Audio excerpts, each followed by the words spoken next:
Municipal commissioner Korangi town Ghulam Farid ने कहा है कि पोलियो मुहिम का आज आगाज हुआ, लेकिन कामयाबी से हमने जारी रखा हुआ है। और दूसरे रोज यूसी 9 कयूमाबाद में पोलियो के कतरे पिलाने से इनकार करने वाले माँ बाप को काफ़ी देर समझाने के बाद वालदैन को पोलियो के कतरे पिलाने पर आमादा कर लिया और इसके बाद बच्चों को कतरे पिलाए गए। Municipal commissioner Korangi town Ghulam Farid ने कहा कि बच्चों को माजूरी से बचाना हम सब पर जिम्मेदारी आयद होती है।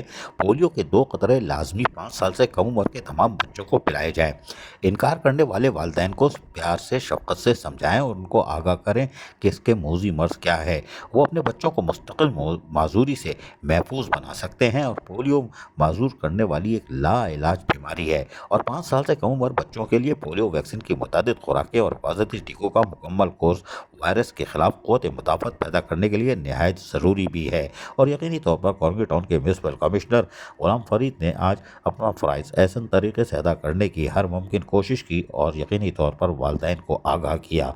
यही खिदमत का जज्बा है और लोगों को इस मोज़ी मर्ज़ से आगाह करना है ताकि अपने बच्चों को वो माजूर होने से बचाएं। अजीज़ आरिफ, KBS बलियाती न्यूज़, कराची।